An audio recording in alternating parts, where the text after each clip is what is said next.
Aujourd'hui, je vous retrouve pour une vidéo avis roman. Donc, le roman que je vais vous présenter s'appelle Darknet par Benjamin Percy. Et c'est un roman pour adultes que j'ai emprunté à ma bibliothèque. Je vais, comme toujours, vous donner mon avis sur ce roman. Mais d'abord, je vais vous le présenter en vous lisant le résumé, puis en vous lisant quelques pages du roman, que vous puissiez vous faire votre avis sur la façon dont il est écrit. Donc, on est parti. Alors, il y a juste une partie ici que je cache, donc je vais être obligée de... Sous les fondations du réseau, un second Internet palpite, un Eldorado sulfureux où rien n'est interdit et où tout, drogue, arme à feu, instruction terroriste, peut être trouvé. Son nom, le Darknet. Mais aujourd'hui, en ses profondeurs, des forces obscures se rassemblent, des démons qui projettent de hacker les esprits des utilisateurs et de les transformer en tueurs psychotiques. Pour leur faire face, 4 héros malgré eux, que rien ne destinait à se rencontrer. Anna, une jeune aveugle de 12 ans, ayant récemment recouvré la vue. Mais pas seulement grâce à une prothèse futuriste. Mike Juniper, un ancien évangéliste au trouble passé qui veille dans son refuge, pour sans-abri, sur un ahurissant arsenal d'armes à feu. Sarin, sa vieille amie quasi immortelle, engagée dans un combat sans pitié contre les ténèbres. Et Léla, une journaliste technophobe persuadée d'être tombée sur une histoire que personne ne veut couvrir. À Portland, Oregon, les portes de l'enfer sont sur le point de s'ouvrir. Anna et les autres sont-ils prêts? Alors, je vais juste préciser 2-3 petites choses sur ce résumé parce que moi, en fait, j'étais partie pas du tout, mais alors pas du tout sur la vraie histoire qui allait avoir lieu. Là, il y a le mot démon. Là, il y a le mot combat sans pitié contre les ténèbres. Donc en fait, ce n'est pas, comme je le pensais, un roman sur le Darknet et les hackers, mais en fait c'est un roman sur des forces ésotériques, donc des démons, etc., etc., qui veulent envahir l'humanité. Donc sachez-le, parce que c'est pas du tout la même chose que ce que moi je m'attendais. Moi j'ai attendu des hackers pendant longtemps et il n'y en avait pas, donc du coup je comprenais pas. C'est pas grave, mais c'est à savoir. Alors, prologue. Anna n'est pas aveugle de naissance, mais elle en a parfois l'impression.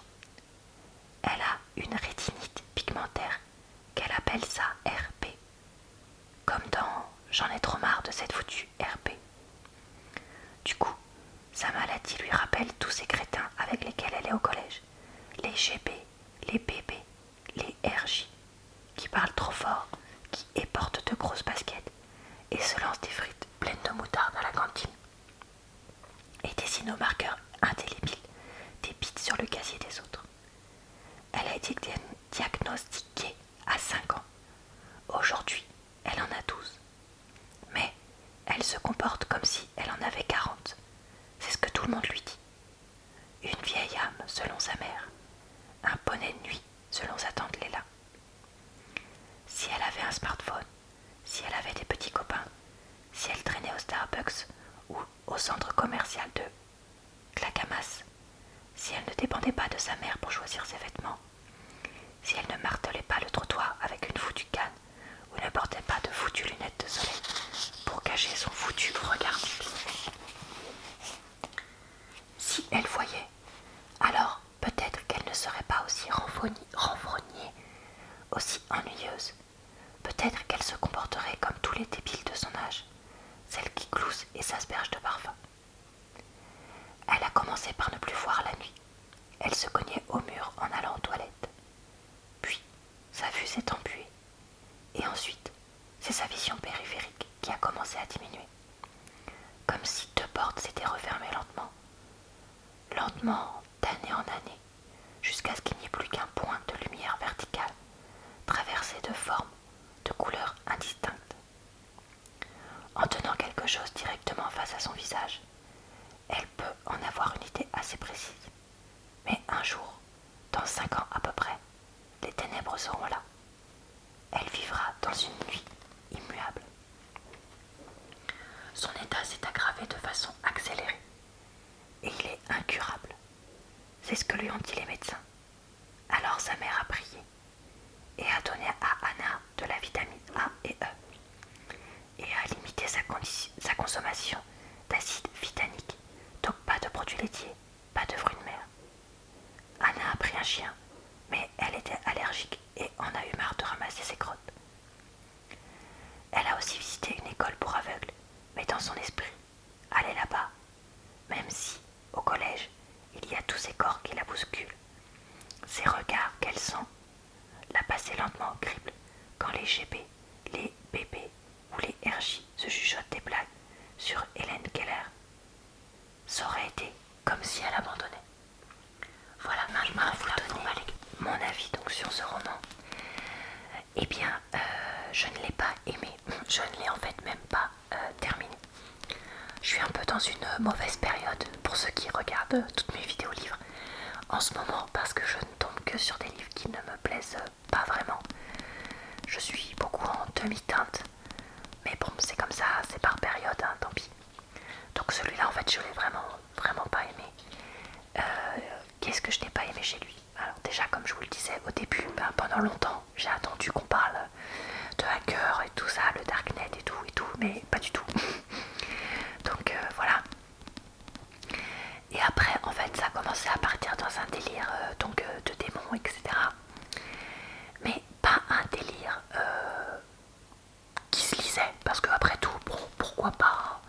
Moi j'aurais tout à fait pu accepter que ce soit un livre sur les démons qui se lise, qui soit agréable à lire et tout ça. Mais en fait, non, ça commençait à devenir ultra gore, ultra stressant dans la lecture. Et puis en fait, franchement, je voyais pas du tout où on allait en venir, à part dans une escalade de trucs de plus en plus dégueulasses, parce que j'ai quand même lu les 2 tiers du livre, vous voyez. Et donc honnêtement, moi j'ai craqué. Il y a un moment où quand je lis un livre, j'ai pas envie de juste me sentir mal parce que c'est glauque, c'est dégueu, il y a des morts à toutes les pages, etc. etc. Donc ouais, franchement, j'ai vraiment pas très apprécié. Après, j'aimais bien les personnages de Léla et d'Anna, qui sont donc une nièce et sa tante, qui sont assez intéressantes parce que Léla, elle a une façon de voir la vie en tant que journaliste que je trouvais intéressante, et puis le côté qu'elle aime pas du tout l'informatique, je trouvais ça rigolo par rapport au titre Darknet et tout ça, donc ça j'aimais bien. Après, Sarah et Mike Juniper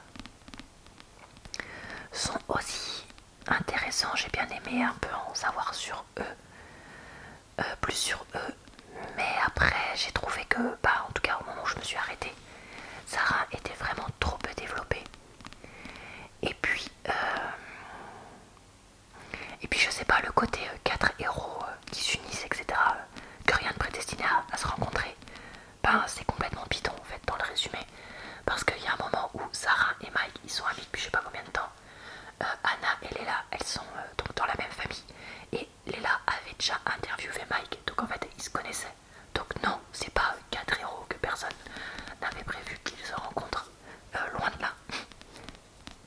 Donc voilà.